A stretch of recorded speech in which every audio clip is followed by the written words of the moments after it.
This is totally useless information with Nick and Roy. Listen, laugh, and learn. Who invented the HEIR, air conditioner? And I'll tell you about a British pharmacist and his dirty mixing stick. Hi, I'm Nick. Don't you notice how I rhymed that? I'm his dirty mixing stick. I'm Nick. And I'm Roy. We scour the internet and other sources to find useless information just for you. Plus, we will answer your questions from our mailbag segment. And the headline from news from around the world, she put a hit on Grandma.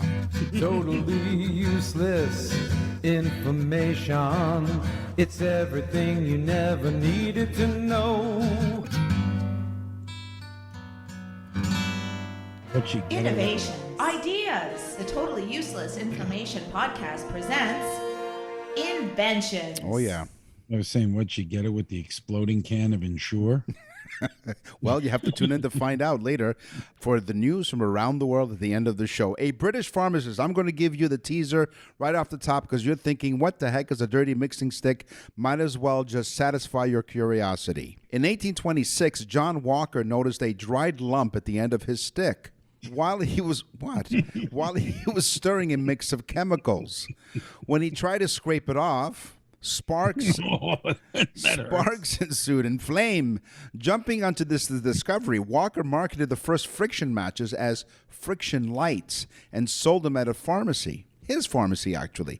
The initial matches were made of cardboard, but he soon replaced those with 3-inch long hand-cut wooden splints.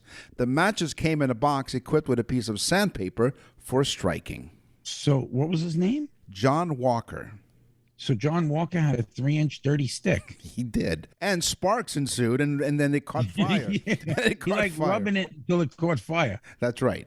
There you go. Wow. See? Very interesting, Nick. Thank you so much for that. You're very welcome. The president of Nintendo Game Company was walking down the hall one day and noticed his janitor was playing a game that he created on a basic computer. Now, Nick, you know what basic computers are. Basic computer language, yeah. And Yeah. line 20, line whatever. Yep. Well, this guy created a basic computer game, and the president of Nintendo was so impressed. He hired him. He would go on to create some of the iconic games for Nintendo, but he also invented the Game Boy for Nintendo, which still nowadays is still hot as anything. Yeah. And what was I his... guess he cleaned up. I was just going to say, he cleaned up. There you go. See, great minds think alike. We'll let you know when that starts. We can thank a French artist and chemist, Edouard Benedictus. Did Benedictus have a dirty stick? He didn't. While in his lab, a glass flask dropped and broke, but it didn't shatter. Benedictus realized that the interior was coated with a plastic cellulose nitrate that held the now harmless broken pieces together. He applied for a patent in 1909 with a vision of increasing the safety of cars, but manufacturers rejected the idea to keep the cost down. It was too expensive to manufacture. However, Eject or eject? well, they were ejected and then they were rejects. Yes. The glass became standard for gas mask lenses for World War I. With its success on the battlefield, the automotive industry, guess what? By the 1930s, they said, what a great idea. And most cars were equipped with glass that didn't splinter into jagged pieces upon impact. American psychologist B.F. Skinner, and I'll let you know right off the bat that this is my teaser of the day. Okay. American psychologist B.F. Skinner, he had a dirty stick as well, invented a temperature-controlled baby crib. It was a square wooden box with some windows in it, and he put an air conditioner and a heater in it and a controlled thermostat device. He called it the Air, H-E-I-R conditioner, the air conditioner, meaning your children, your heirs, would be placed into the box, and that box then would have a constant climate controlled environment. Anyone who's experienced the joy and convenience of losing a piece of luggage while traveling knows that a luggage tag is as essential as the suitcase itself. New Brunswick's John Michael Lyons. Again, a guy with 3 names. Someone with 3 names is really smart. Oh, they all have 3 names. John Michael Lyons reduced levels of, quote, travel anxiety with the first baggage tag in 1882, and it contained information about the point of departure, destination, and the owner. The luggage tag. I would like to have that. Like, if I invent something famous, I'm going to say my name is Richard Harry Johnson. Andreas Celsius. You know the guy. He invented a temperature gauge, which he called the Celsius gauge. Oh. And he put boiling points and freezing points on the Celsius gauge. All right. But he made it very confusing. So when he died, another scientist named Carl Linnaeus, Linnaus, probably from Deutschland, he changed it from the very confusing way it was to boiling at 100 and freezing at 0, and everything else was in the middle. So he didn't even wait for Andreas to get to like 15 degrees Celsius. No, he died and he instantly changed it. So. That's right. He couldn't wait for the body to get cold. Is that what you're saying? Yeah, because I don't know what the hell Celsius is. But well, what's okay. 15? Well, 15. Here's an easy guide for you. 16 Celsius is 61 Fahrenheit. Oh, okay. 28 degrees Celsius is 82 degrees Fahrenheit. That's what it is today. There you go. Yeah. Well, you're in Florida. I'm in Toronto. So okay, fine. The revolving door. In 1888, Theophilus Van Kennel invented the revolving door, a design that characterized the entrance of modern skyscrapers. We've all been through revolving doors. The revolving door helped alleviate several problems.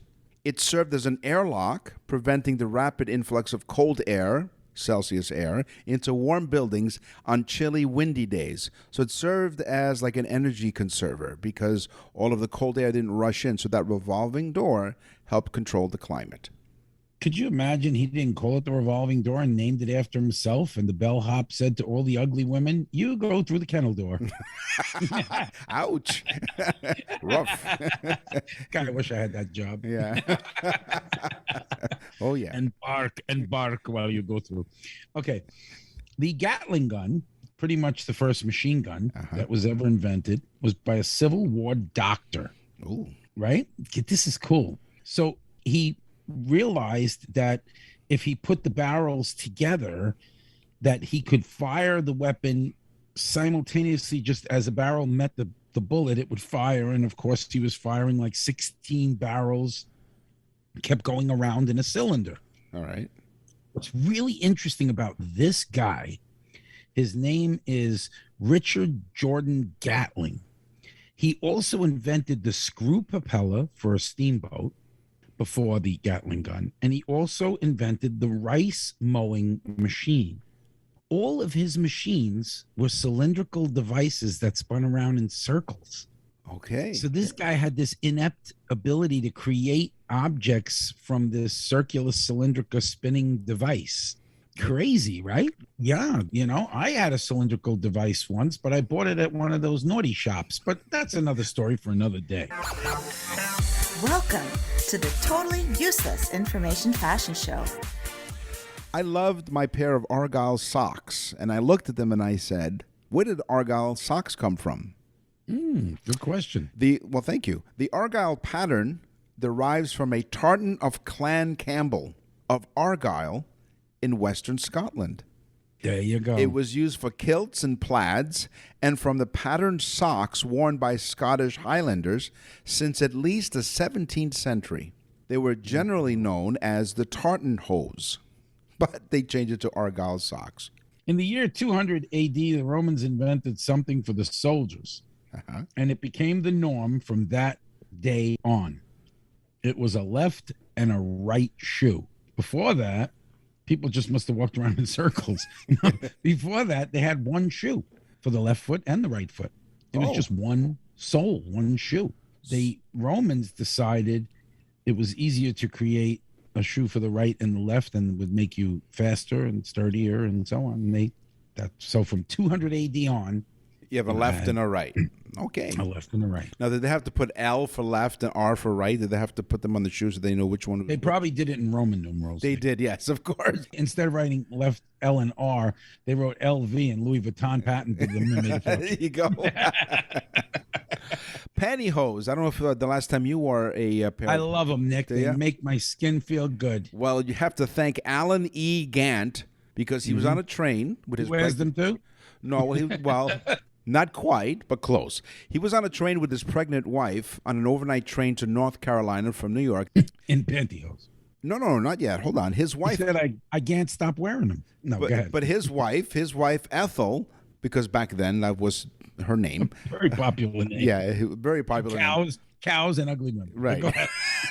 His wife Ethel told him that this would be the last trip she'd be going on before the baby was born because she was rather uncomfortable managing the combination of thigh-high stockings, a girdle, and a garter. Ah, yes. Gant was inspired and asked his wife to, when they got home, he asked his wife to stitch a pair of stockings onto panties and try them on. She didn't hate them, so Gant took the prototype to the clothing mill where he worked and found a practical way to knit pantyhose on hosiery machines with non-stretch yarn. The process was one of trial and error. At first, they came up to your chin, which is how Roy probably wears them. You could get your whole body in it. That's how stretchy it was. But they learned to put some. It makes eating a little tough, but go ahead. It does. It really works well when you're robbing a bank, though. He's never done that. And eventually they learned how to. Allegedly. They did learn, however, to put some control into them like a control top, and they would fit at your waist. So thank Nick, you know an awful lot about pantyhose. I'm starting to get a little nervous here. This is according. No. Are you Being calling that it's a Zoom thing, I don't know what Nick is wearing below the belt. Nick and Roy will continue with totally useless information. We're back with totally useless information with Nick and Roy. Listen, laugh, and learn. Okay, I have to share some personal information. I cannot stand touching pantyhose. I do not like the texture, the feeling on my fingers. I just can't. I love them. Yeah. Well, good for you. Love it. Love pantyhose. All right. Do you need a minute? Okay. Well, weird. you know what? Listen, while you need a minute, I'll just remind the audience to go to nickandroy.com, click on contact us, send us an email. Go to nickandroy.com and click on birthdays, and we can record a wonderful, a unique message for your loved one on their birthday.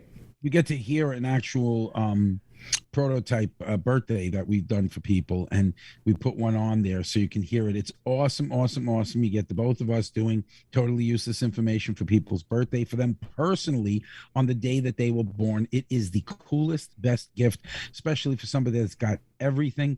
Trust me, they will be telling everyone that you gave it to them. nickandroy.com/birthdays. So are you feeling better? Like a big shot. Well, you are a big shot. So are you okay now? You feel better now that you've removed your pantyhose? Yeah. I loosened my pantyhose up. China now sends more than 90 million yards of cotton to the fashion industry every year. Yard by a yard square.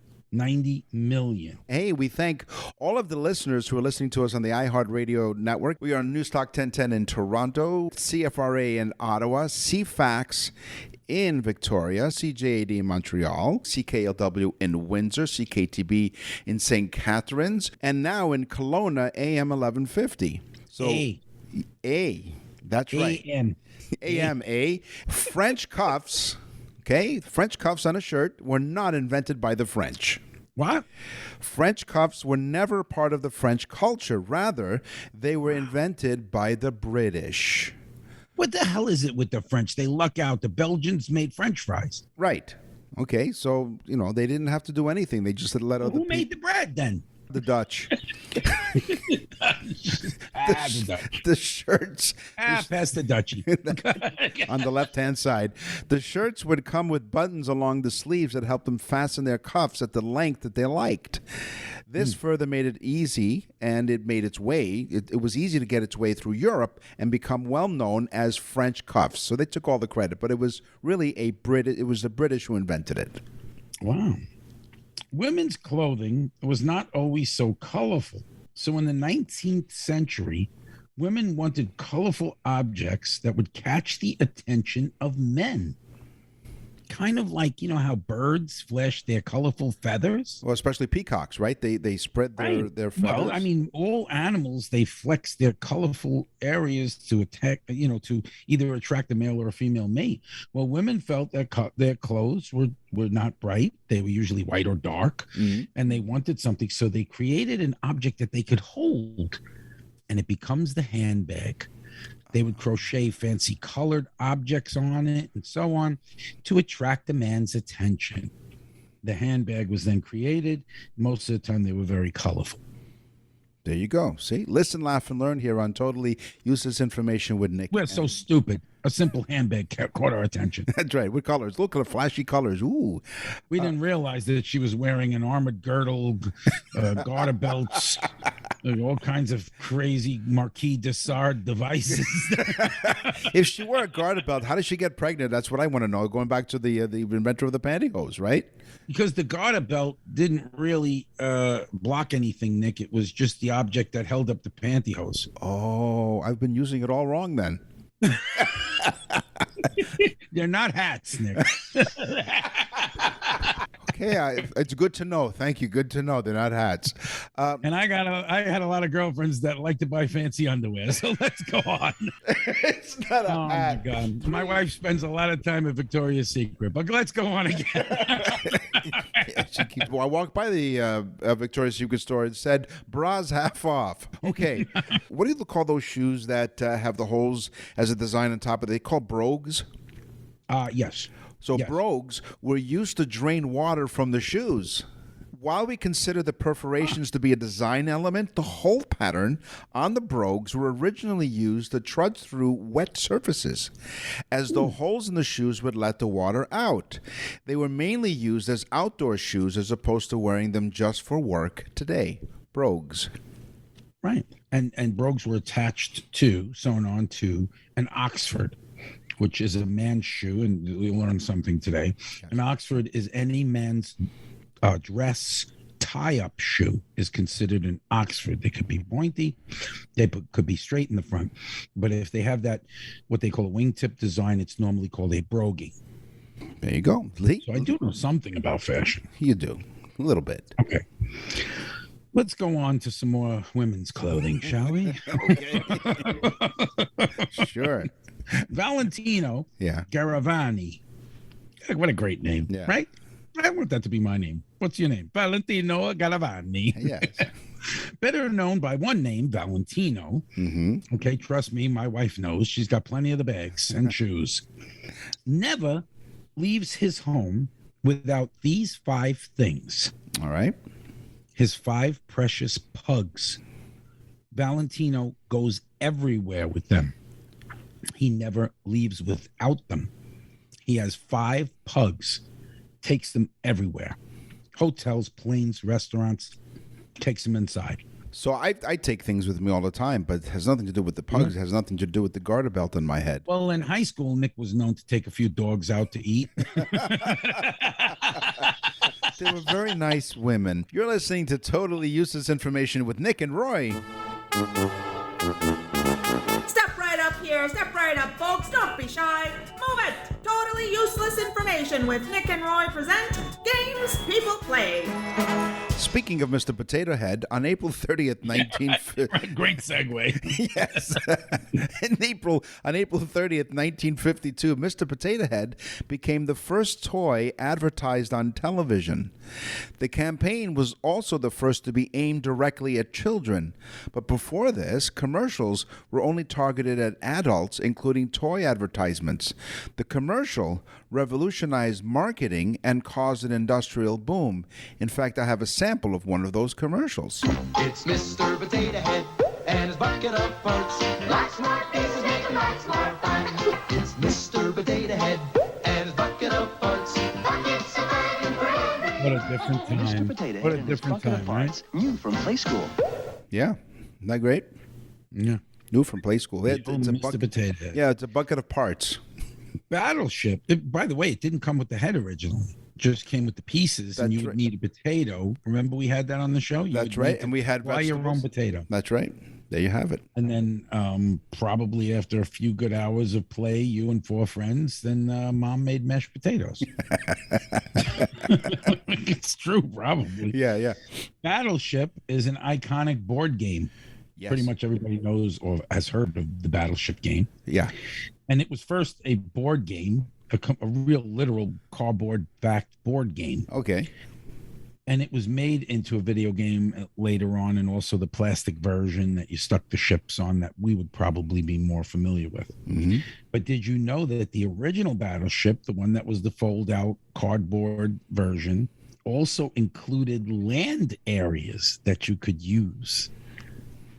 I don't know what the ships were doing on land, but maybe they gave you a tank or two. I don't know. A what? Tanks. You're welcome. Hopscotch. The game of hopscotch began in ancient Britain during the early Roman Empire.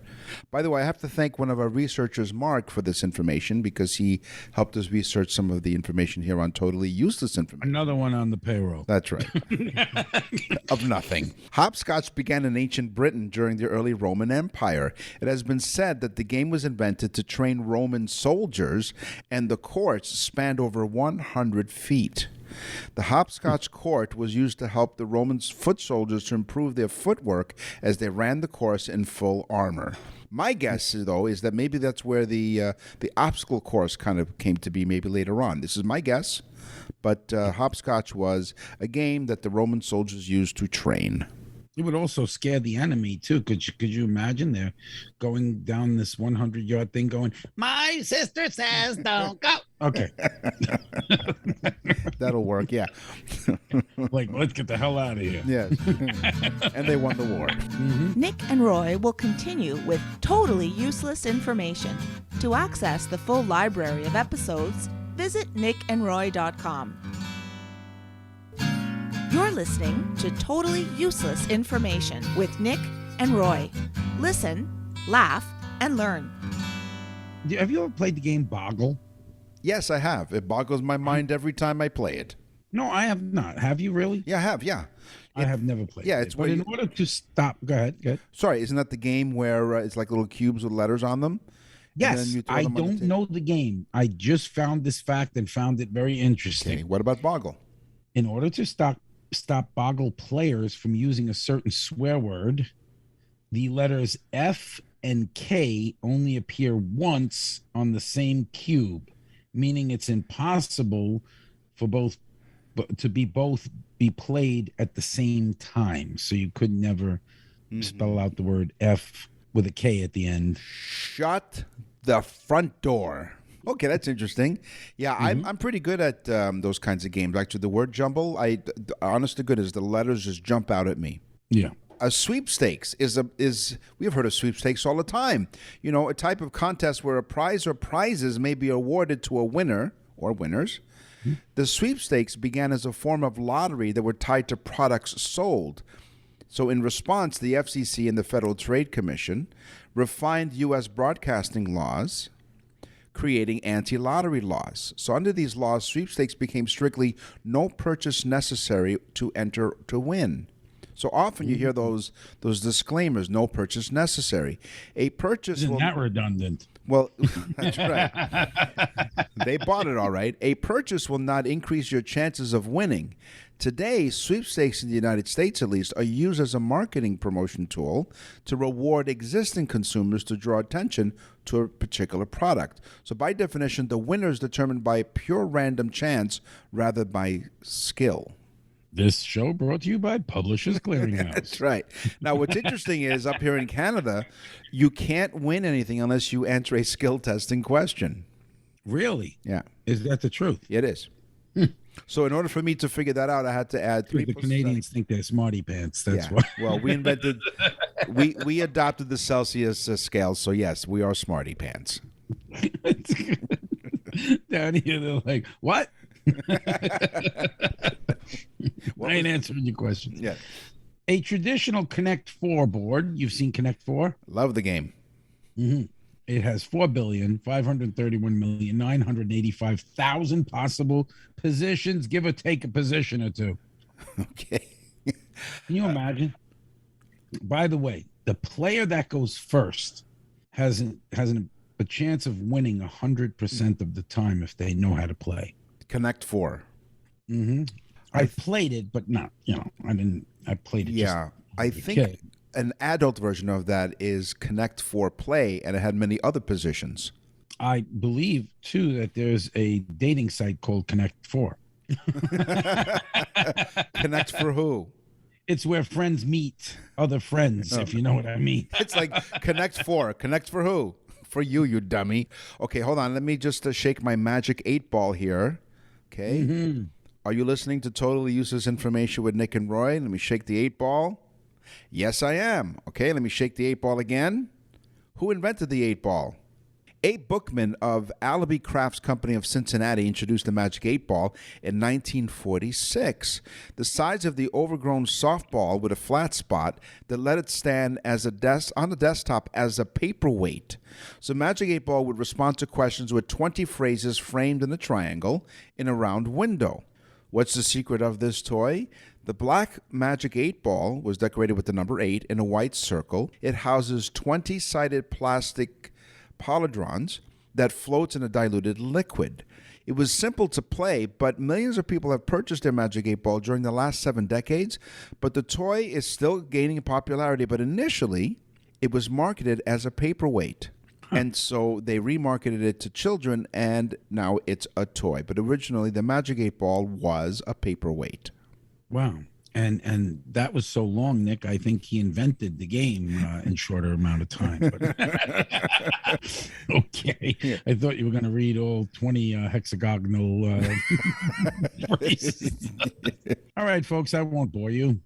Goodbye. Captain Cook. Yes. The famous explorer. Yes. He played a game very similar to Connect Four. Oh. Yes. He called it his cabin mistress. Oh.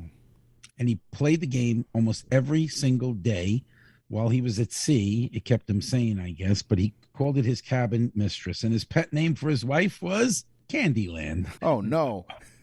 Not Candyland.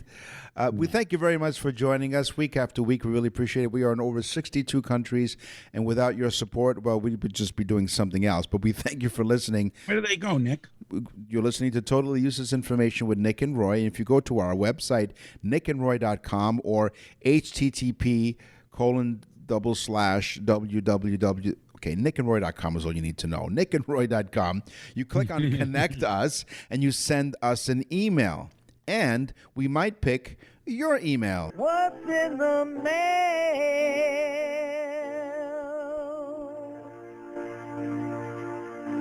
Lots and lots of email this week. Thank you, folks. Thank you so much.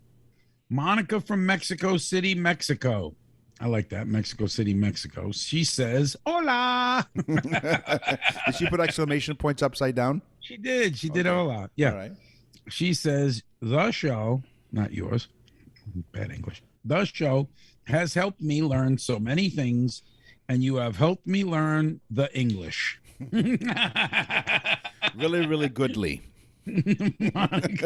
Sounds like me and Nick speaking. We love you in Mexico. I guess if we went down to Mexico, we're okay. But if she came here, it wouldn't be so good. No, not goodly. We love you in Mexico. I have many friends that listen. Gracias. Well, I say de nada. Yes. You say de nada, I say de niro. Anne from Port Hope, Ontario writes, Dear Nick and Roy, we love listening to your show every week. We truly look forward to it. Now that you're on the radio, we enjoy it even more. Well, thank you. As we mentioned earlier, you were on the iHeartRadio Talk Network. Here's my question. I use different fonts when I type out my emails. Where did the name of fonts come from?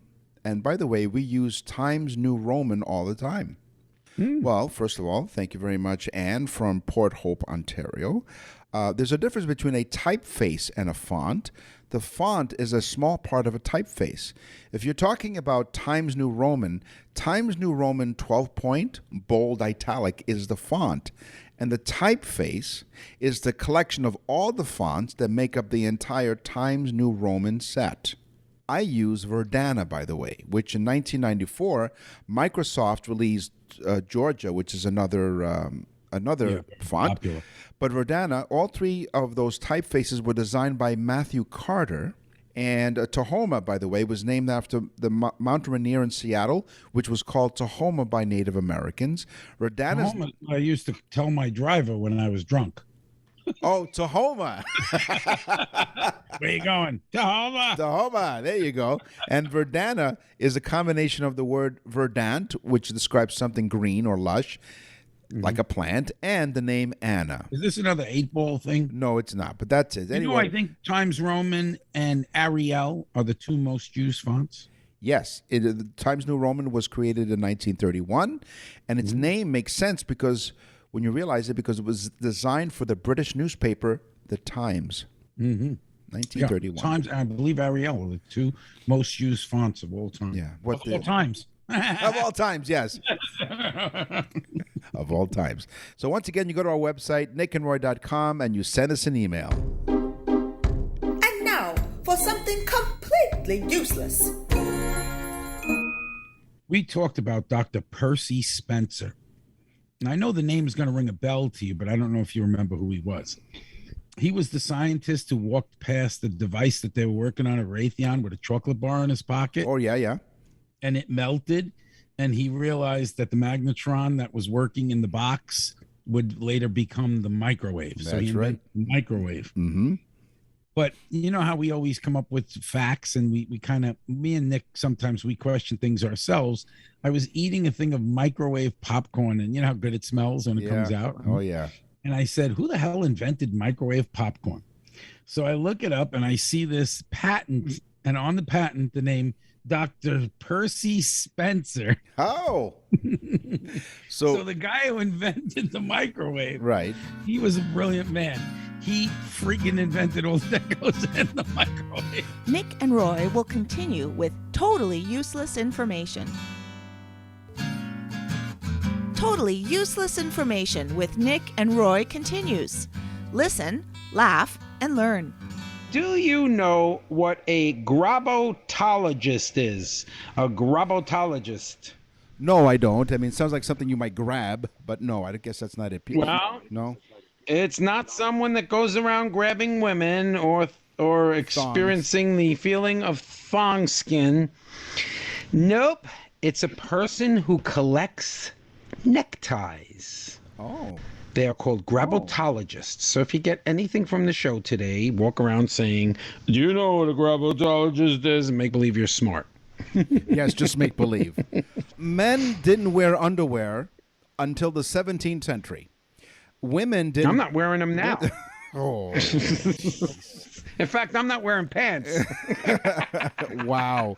So we should give you a $500 fine or 60 days in jail. Women. Hey, listen, Nick. Yes. I'm going to stop you for 1 second. Yes. I thought of another ingenious idea that I'm going to share with the people here. Okay. I call it the Zoom suit. What it is literally just a cover in the front of you that looks like you're wearing a jacket, a shirt, and a tie. Right. But literally, you could be completely naked. It's more or less like one of those Huggy blankets that you just throw over you while you're on a Zoom call. It makes it look like you're dressed. Men didn't wear underwear until the 17th century. Women didn't bother wearing underwear until 1800. A former infantry soldier and medic gives a plausible explanation. He writes that when on the field, soldiers sweat a lot and can't take showers for days.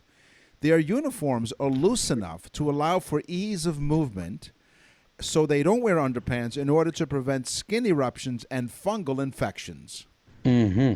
Which, by the way, that's where the term commando comes from, because apparently it's the soldiers who went without underwear for the very reason we just explained.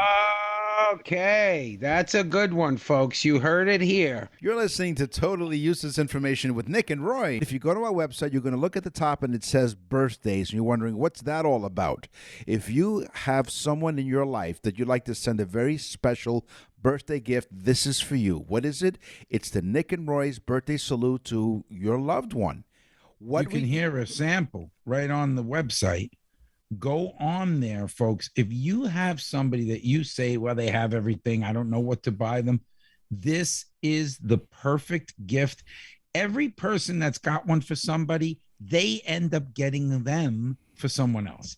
because they just loved it so much. We have so many comments from the people. We've done hundreds of them now. It's insane. It's fantastic. People cry all the time, and they say, how did you know that was the particular, whatever the fact is? Because we put together a small totally useless information program for your loved ones. So go to nickandroy.com/birthdays, nickandroy.com/birthdays to get yours today. On the show today, we talked about inventions. We gave you some fashion tips, and we played some games. It's time for the news. And now, from around the corner and around the world, this is TUI News. A TikTok user named Madison has caused a stir on social media after claiming that her aunt tried to, quote, put a hit on her grandmother to prevent her from attending her son's wedding. She tried to kill the grandmother, have the grandmother offed. That's right, so that she doesn't attend her son's wedding. In the video on the TikTok. First things first, Nick. How much? No, okay, go on. So on the video platform, Madison allegedly says, "All right, buckle up. Here's some tea about my family." I didn't realize that tea meant gossip, but whatever. Here's some tea. Tea means talk. Okay, is that what that means? I think so. Sure. Listen, laugh, and learn. Unless you have a crumpet, then it's usually a liquid beverage. Okay. My cousin got engaged a year ago while creating the guest list for the wedding. He said he was going to try to invite my grandma, who's 85, and my aunt, my cousin's mom, not my biological aunt, okay, whatever, decided that she didn't want my grandparents to be invited, and that would be her in-laws. So instead of voicing that opinion, she decided to hire a hitman to kill my grandmother. You know what? It cuts down on the wedding list, Nick. My God. All that stuff is a lot. The invitations, the place cards, all those things, they require a lot of attention. I say just kill them all. So I guess my aunt called the hitman or hired a hitman and was. What'd she do? Call like 1-800-HITMAN? Listen, there is a website like that. I heard someplace, and we'll research it for an upcoming show. But apparently there's a website like that, okay? My God. I need to off my grandmother. So my aunt called this hitman or hired a hitman and was being really loud about it. And my uncle overheard this and was like, oh this is not good. She was being loud, no less. Exactly. She called out from a window to the neighbor across the street, "Hey, Mary, put a hit out on Grandma." What?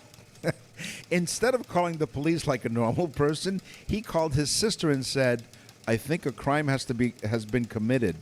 So his sister, being of sound mind, called the police immediately, and the police intervened, and my grandmother is still alive and she's fine. So nobody hit her. No. Nobody got the hit. Madison goes on to say that her aunt is not in jail, but her family is building a case against her. You think? Oh, come on now.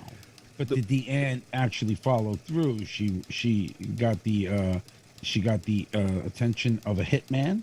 She did, and it didn't go through. She paid him. She gave him funds. The details right now are sketchy, but they said the wedding was in a couple of weeks, based on the time. Maybe he was a senior hitman, and he couldn't catch up with her because he had a walker, and you can't shoot and use the walker at the same time. No, he can't, unless he's James Bond, right? Yeah, he tried to get the grandmother once because she had those little yellow tennis ball hairs all over her head from him hitting her with the walker.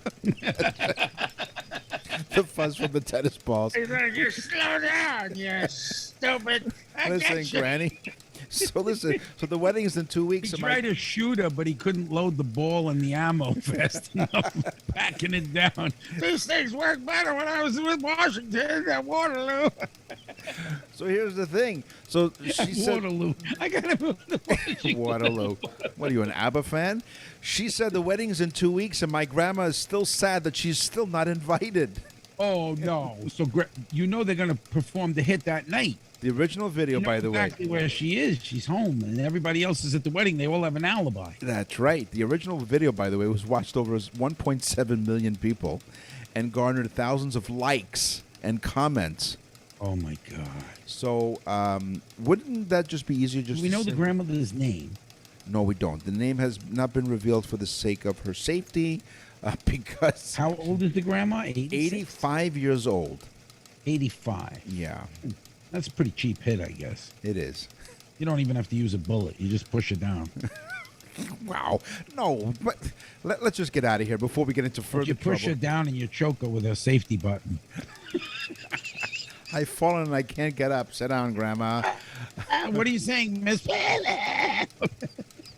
That's all the time. He's choking her with the safety. Before the authorities show up, this is all the time we have for this week's episode of Totally Useless Information Used it as a crude way of suffocating her. with Nick and Roy. We thank you very much for listening and continuing to listen. We really appreciate it. We scour the internet and Made a deposit, it might depends. scour the internet and other sources to get useless information for you guys next time. Oh my God. Until then, go on the website, tell everybody, say, listen to this show, because if you don't, we're going to get a hit out on you. And her name is Granny. See how good we did with Granny, right? Yeah. I'm Nick. And I'm Roy. Thanks for listening. Totally Useless Information with Nick and Roy is a production of nickandroy.com. Visit nickandroy.com to access the full library of episodes or wherever you get your podcasts.